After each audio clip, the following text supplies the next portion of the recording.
Hey, it is your buddy. Peace and harmony with you here today. Much love going out to all the beautiful empowered harmonizers. We are zooming in and focusing in a little bit more in depth on the traits of the narcissist. Getting a handle, understanding how they are, how they operate, and how it affects you and influences you. It is very confusing. Relationship with a narcissist can lead to a lot of cognitive dissonance. In other words, things don't seem to jive. Their actions and their communication don't match. There's sort of this grandiosity or a lot of fluff that you will get with the narcissist. And they have a tendency to have sort of think that they are better than others. So that superiority that they feel. And it's based really on how they feel and interpret things inside, and it's usually really part of the fabric of them feeling that they are insecure or that they have to cover up an insecurity, and so they overcompensate with a feeling of superiority. And to me, it's sort of a closed-minded approach because they don't then really get to know others. They're just operating on a concept of their mind, and they're really shutting out others' input, what they have to bring to the table, their skills, their culture, their religion, their life experiences, their stories, their morals, their values, what they have had to do to work to get there. So those redeeming qualities that, makes people pleasant, say, wow, you accomplished this, you went there, you've gone through this, and it's fascinating. It can be broadening of your mind, but a narcissist is holding on to a feeling and need of superiority. And so they really have this sort of bubble or just sort of a fiberglass around them. It's feeling that you can kind of see through as like an optical, but you kind of feel that there's a tension. There's kind of like or forbidding. And so you want to sort of ask permission of them all the time. Be on your P's and Q's. Be on your best behavior. Yet when they come over to you, they just sort of break everything down, shut you down, ha ha, just sort of laugh at the jokes or, just have that conversation, but it feels like a put down. The narcissist will always remind you that there is a put down, but all people are, there's imperfections. You'll find that they will find flaws right away. Yet, there's no sort of two-way communication. And that is part of the problem of the superiority complex, is that it's all a complex that is created in their mind, oftentimes without merit, without warrant, without a foundation. And so they haven't really sort of gained or merited that sort of superiority. It's just an assumed concept of their mind. And, it's it is my viewpoint that makes their world very small, contrary to the opposite, that the narcissist oftentimes has this grandiosity, these great big visions, that they're going to do these things, become this.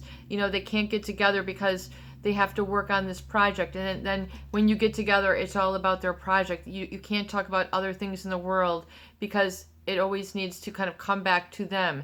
They have the right knowledge, more knowledge. I mean, it just will be exhausting. And, to have a lot of people then take the bait. They unconsciously absorb the fact, that, and then they begin to sort of disconnect from their own values. And as we were saying in a previous video, it's very important to realize how people get sort of swept off their feet in the love bombing of the narcissist. They might give them all sorts of reasons, why they're going to be this couple, or this business interaction, or wherever you find yourself with them. Maybe we do have a lot of people who have neighbors who are of this issue, and you kind of feel like they're sort of looking down at your design, or looking down at, and they don't even know, they have no right to do that, but they do this. It can be very sort of cause you to become disaligned and feel meek or weak or unhappy. And so it's really important to recognize that you must come back within your own body, your own physical body, your own energy center, the energy alignment that comes, when you're whole, you're in possession of yourself and your feelings, and you're not sort of blown away or knocked off your feet or knocked off of your perception or swayed by this concept. If you really look at it, it's oftentimes it is not merited, but people just sort of assume, and then they might find it funny, attractive, or feel that they're going to, become a better person if they associate. Your true rising up in life is when you are able to connect with like-minded people. Once you kind of find that and are on the same journey and can enjoy the same things and value similar things and not feel that you have to defend and justify yourself. Put up your dukes, enter the boxing ring, prove tit for tat. This is the better way, share, in a healthy relationship, there is sharing, there's appreciation, there's admiration that goes back and forth. It's you're a human, I'm a human. There doesn't have to be this sort of rank and file sort of disposition. We have a lot of viewers who feel that they're almost like an employee in their own home. They're an indentured servant, that they might work there. They clock in, they clock out. They might have, a uniform that they feel that they have to wear. Or, this sort of then what becomes then a trauma bond can be at their workplace, in their family, their community. And you need to get rid of all that toxic, erroneous programming that you have felt in the relationship. The programming will lead you to believe a falsehood. They'll lead you to believe that you're not as good as, that you don't have what it takes, because they will always shut people out. Get a word in edgewise. Get first in line. Be the one. What I'm talking about. It becomes imbalanced, but the imbalance becomes the new balance eventually. And so people feel that imbalance is just how it's going to be. And then they make the mistake, in the name of love, I will put them on the pedestal. I will, again, continue to fan their flame. And then meanwhile, your flame is, blowing in the wind, and it's about to get a gust and knock it out of, its passion. In other words, sort of you feel extinguished. This is a pattern and a result. So you have to kind of reclaim your own territory. Even though they've sort of bulldozed over it, it's just like an emotional bulldozer.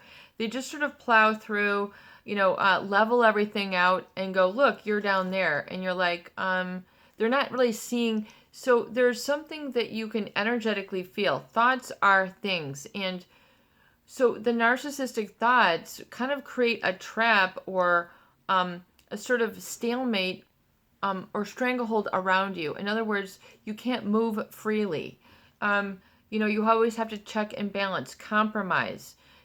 This ain't fair, especially when you kind of come into the relationship with a lot of heart. You have to be careful that heart can be a lot of compassion. And then when you hear, somebody, you might fall for, people who have had a very tough go at it. And you find that you can ease their wounds, but it's not kind of a back and forth. There is no, continued validation of back and forth. One-sided relationship. When you're with the relationship where they are acting superior or want to be always recognized as superior. Someone who is a leader, they will just lead by example. They don't need, the validation. They're just doing what their calling is. And you will find that the narcissist doesn't want to recognize that sort of human development. They have this superiority that they feel entitled and that they're just going to do and feel that they are the best anyway, without, grounds, without reason. And so this can just be how it is. And then how do you adapt? How do you adjust? What do you understand about a narcissist and their superiority complex in order to be harmonious with them? For one, let go of the cognitive dissonance. let go of the feeling that, you don't own or have the right or have the space or have the value and the energy. Your energy needs to be in check, and you need to arrive at an alignment within where your body is at peace and non-threatened. You're not armoring yourself. You're not clenching your teeth. You're not, under the stress, because to constantly be around people who need to feel superiority, there is a lot of pressure. The relationship might feel like a lot of stress. You're just kind of in a force, what David Hawkins might call force, where things are just, there's so much pressure. There's thoughts or things, they might have a real perfectionist or this obsessive need, to feel better than and always improve. They can't just be, and that's, God love them, allow them to be in that flow or that pressure or that stress. You don't have to be the one that has to, alleviate the message. You are good enough. You are lovable. I love you just the way you are. You might feel the need to want to communicate that, and you feel that would be the warm connection, the warm and fuzzy. They don't want to hear it. That is the confusing part. I think for a lot of people who are in relationships, they think, well, after the love bombing, and we've done all this, or we're in this, why can't we, I kind of help alleviate their pressure or their strain or their imbalance to help open up their eyes. I think a lot of people feel a compulsion as part of the relationship to kind of alleviate the pressure that they feel as a narcissist, to always be best, to be superior, to be number one, to be the top of the heap, to have their name in lights. And it's an insatiable need. It is their drive and need for power. And with that feels then that others are kind of shut down. So, how do you bounce back? How do you come back to your 3 and 4 dimensional you, 5-dimensional you, 6-dimensional you, 7 and 8-dimensional you? So you have to realize that the fabric of your being has a lot of layers and a lot of substance and a lot of content that oftentimes has not been recognized, lived out. So in other words, it's kind of like it's all within, and you've got a lot to experience and have validated in your relationships. Eye contact, people putting a hand on a shoulder. Oh my gosh, don't feel bad about that. People who can validate your real and genuine feelings. Otherwise, you have a feelings of distance, of the relationship being fake, it being false, it being, disgenuine. For a lot of people, they don't want to live fake. They don't want to be, acting fake, putting on a fake smile, acting in contradicting how they really feel. That's the cognitive dissonance. If you feel you have to act fake, oftentimes the narcissist will exude a lot of I just lost the word that we were saying. So they will exude, the fact that they like to act, and that's where it's at, and that shiny ego syndrome, and sort of you're not in the in, or you're not where it's at, and so they'll just sort of grind people down. Don't allow that to happen. Realize that you have many layers to yourself, oftentimes that just aren't picked up, aren't resonated with these people. So that's why these relationships, not that you're, not as good as, but they are just not a good energetic match to help pull the beauty and the mystery and the creativity and the unfolding and the fulfillment in your life that you deserve, that you want to experience. Oftentimes people in relationships with a narcissist, they can't experience all that they want, and they don't feel that they can love them the way that they want and that they need to be. And so there's this feeling of cognitive dissonance and compromise. Well, this is all it's going to get, and that's how it's going to be. So realize that, you need to take a step back and get in tune with your feelings. And, in the solutions oftentimes will bubble up to the surface, but you won't want to hear them because you are so used to neglecting those solution thoughts that come along. And there's a real big, I think a huge component to sort of a backlash, sort of thought pattern that comes when you've been in a relationship with a narcissist. Because they're without empathy and they're sort of shut down your feelings, then people, if they're in a relationship long enough, they can then begin to mirror that and then shut down their own feelings. So it becomes a sort of self-destructive relationship. It becomes unsustainable. It leaves you empty-handed.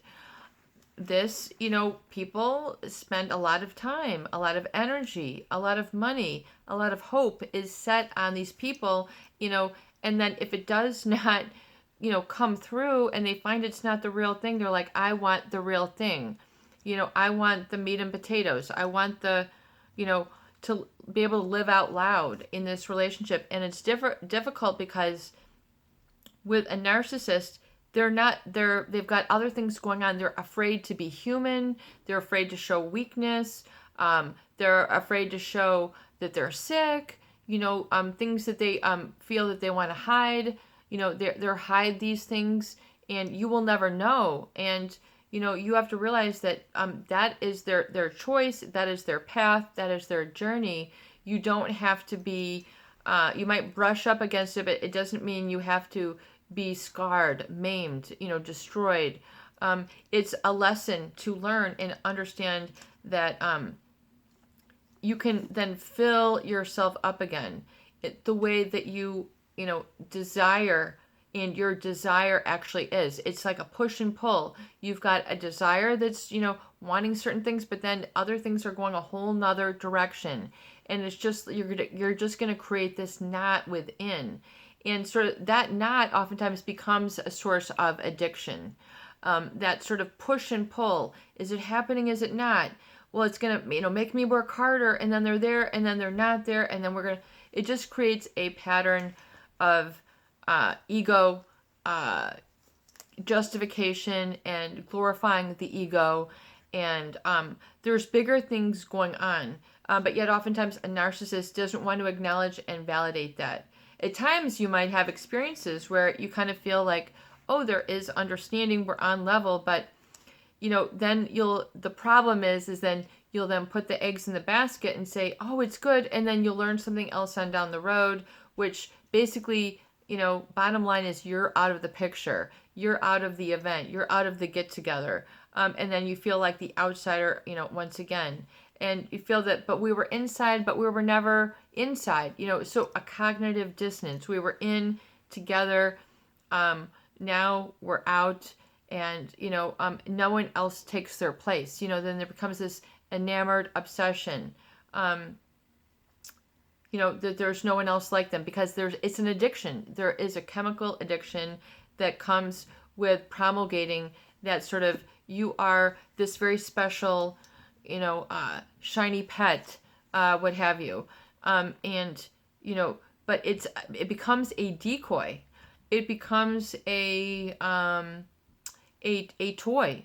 And so it can be a playful relationship, but if you, like a lot of viewers say, you're playing with something that is, has the potential to hurt you. So, even as an adult, people find themselves, I shouldn't be having to deal with this. So, finding, and being able to listen within, and then really being able to know what you know, that you know, that you know. And to oftentimes swallow that understanding that, you need to stop neglecting your own thoughts, your own solutions, and your own needs, because otherwise, if you're feeling, so down in the pits, then you'll start to pay attention. But oftentimes there's a lot of red flags that lead up that one had neglected. And neglecting one's own need for validation, eye contact, skin contact, goes oftentimes sacrificed, in the name for you, if I can just, make myself invisible and we can just be all about you, maybe that would be happy. That's the ploy, that's the problem that people get into in a relationship with a narcissist. And a lot of people have also asked, can two narcissists have a relationship together? That's a whole nother video. That's a whole nother discussion. However, what I want to do is assist you to kind of move through that those down and out sort of dark and lonely places, which don't have to be that way. They can actually be filled with light. And understand it's because you haven't had the recognition. You haven't been able to be put first. You haven't been able to, be in the front seat. You haven't been able to be in the driver's seat. And, it's kind of like use it or lose it. If you don't use your drive, then you lose it. If you don't use your voice, then you lose it. If you don't use your values, then they wither. If you don't speak up in your voice, it becomes difficult to find the words, and so people get sort of, crazed out by sort of feeling that the relationship is a reward, but it's not yet good for me. So there's this tension, a dichotomy of, it's the jumbo shrimp, the icy hot, the passionate death. It does oftentimes not match. It does not jive. So you need to kind of realize that you have some things inside that need attending to. The body will tell you. And the trick is to use your astromations enough so that you are then in auto-suggestion, which means you're in healing autopilot. All of a sudden you get the crank going and you're just doing the do that you thought that you could never do, and you're just exiting stage left. You're not going to have any more of this. It's important for you to just make a move. Make a foot, put the key in the ignition, put the right foot in front and then the left, and just start moving. Your astromations will, once you begin to use those enough, you will be instructing your subconscious mind. We don't have any courses on how to do this and get into action in times of personal struggle. You need to realize that a little bit about how the brain works. Looking at the videos from Dr. Joe Dispenza, his TED Talks, and realizing that there's a very, very, very, very old, millions of years old, developed brainstem, sort of that reptile, part of the old, brain, then the midbrain, and then, realize that these all have different layers, which are part of you. And to acknowledge and validate that and get a consciousness of your own values and a success conscience is super, super important to healing from this. So to know that you possess, success within, to know that you are good at something and several things, one of your many purposes, should not go to waste. And, I'm a damn good this. I'm a darn good that. I am really wonderful at this, and this is the real me, and this is where I shine. So it's important to then find, if you've been sort of damaged by this, to find where you shine, where you get excited, where you kind of go the distance, where you'll stick your neck out, where you're really, and oftentimes this struggle might contradict sort of what you've gotten yourself mixed into. So it's important to get a clear picture and focus of what your true success looks like and feels like and progresses in the landscape of, are there some steep moments? Are there some backsliding? Is it moving you up? Is it taking you laterally? Get a feel for your own value system and begin to navigate it. The down and outs, the self-regret, the self-recrimination, those can be very severe and be real pockets of negativity, especially if you've been sort of really ingrained with this relationship. You just feel like you carry it within you just all the time. And it's something that needs to be worked through. That's why it feels like a real strong cord, a connection, and all the time chronic thing, this feeling of regret or, sort of, not fully alive inside, not fully in sync, that you're sort of snagged or caught on something. This oftentimes can be sourced from this very dynamic in the relationship of not feeling that you can speak up in specific crucial moments that you can be acknowledged and validated. And it's once you do that, you feel a spring of joy because you feel that someone has gotten you. There's a quick bond. Someone just says, "Oh my gosh, I heard this, and how are you doing? And don't feel bad, and everything is going to work out. I would have had a hard time going through that too." And then someone just finally gets you, and then there's an energetic, thank you for listening for a moment. You feel validated. When you're with a narcissist, you're not going to get this feeling. It's going to be truncated. It's going to be it's going to be part of the situation. You're not going to feel it's all there. And you need some breathing room. You need to clear the air, clear the tension. And oftentimes I feel that tension is built in these moments where one could not communicate, and it becomes like a secret disease. It becomes a sort of, a zone that has not been sort of explored, with you or with others.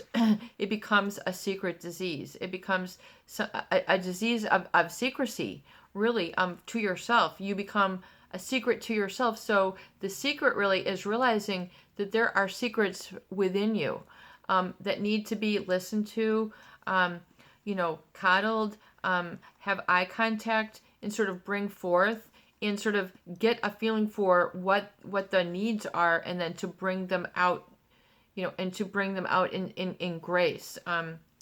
So that then you feel the energy, though, when you do this, which is very fantastic, is really when the energy shifts in the room, when the energy shifts in the relationship, when the energy shifts in your life, and you find that you're now on the proper autopilot for your life. In other words, things are just in the flow. I mean, there's books written about this, and you feel that your life is really sort of, really, you're being guided, or you're on the right path. It can be a shift of energy, like, a divine spark. Someone finally acknowledged and got me by the shoulders and say, "Hey, you've been through a lot, man. You don't need to continue to do this to yourself. Let's just have a brief exchange." And then you go on your way and you go, "Man, I feel better now." Those are important interactions that you need to allow into your life, and to be felt and heard and not shy away from. I think oftentimes if people have been in relationships with a narcissist, they can find themselves to be very shy, that their authentic self, they experience a social anxiety. Someone might see me here. What am I doing here? I belong, but I can't, so there's this feeling of, anxiety, which can be unpleasant. You feel that you can't really, pick your eyes up. Maybe you don't want to pick your eyes up, but I'm talking about when there are, true barriers, true social anxiety and crippling depression, that, where you really are in sort of a major depressive disorder. This can all be part of needing to cope, and as a result thereof. And I hope that this discussion helps you to understand, kind of at the crossroads, where you need enlightenment, where you need to talk, where you need to sort of enliven in your life, so it doesn't feel like this lower energy and that your life isn't going anywhere. I think, people feel like, oh, well, at this stage of our relationship, life shouldn't have to go anywhere, but maybe is that how you really feel? Is that what you really want? Do you want to challenge yourself? Do you feel that you want more out of life or more out of the relationship? If so, then let's go for it. Let's go there. Let's do it. Do what it is that you're being called to do. What is your calling now? What is your calling? What is it stating? And can you be aware of it long enough so it resonates? What is your personal success that you're becoming conscious of now? What is your personal success that you are becoming conscious of now? Peace and harmony, I'm aware that. I just found out I'm aware that I am good at. I am aware that I truly want and want to pursue. This is my success consciousness. When you become aware and conscious of your success, you'll find that you'll gradually begin to focus on that more, and you won't focus on the negativity or these traps that have been set in the relationship. It's kind of like a barbed wire that you're like, oh, got to get my foot out of here, because before it was like snowshoes and it gave you traction, but it's still sort of, dragging you and keeping you trauma bonded and not feeling that you're in the flow and you can just be intimate or you can be passionate, because it's still sort of in the bottle, so to speak. So we want to get rid of the whole bottle that's holding you back. Kind of like, remember that show back in the day, I Love You, Jeannie, or gosh, I wish I had a good memory for that. There was a great show back in the 70s, and someone who will probably put the name of it, but it's kind of like, do you kind of feel that you're in the bottle and that people don't see you in the room, and then all of a sudden, that was a great show, come to think of it. Wasn't that? I Love You, Jeannie, or maybe somebody will tell it. Anyway, it's a great show if you're interested in some vintage TV. However, anyway, I want you to understand that, it's that, when the smoke comes out, and it's that's an energy. It's like she's coming out of the bottle, and that and then you'll find that you have a new master within, which is the master of your success and your true desire. That will start opening up so that you can live in your desire and live in your passion and fulfill it. It doesn't mean that you're going to go and save the world, create a new way of, powering cars. It doesn't have to be all that, but your passion is alive. It should be alive and well within you. Whether it's, I need to clean my house, I need to redo my garage, I want to paint the bathroom, I want to get rid of this, you'll find that your passion and that the people that you want to meet will begin to become more effortless. Once you kind of know and you found that flame, and it's just kind of going within, and you'll know to be conscious of your success and your happiness and that sort of energy that's grounded and you're in alignment with it. Starting from the sexual creative energy at the base of your spine, working up into your solar plexus, all the way, all the way to your crown. It's important to realize that your energy center and to own and possess that, because it's uniquely yours. No one else is powering it.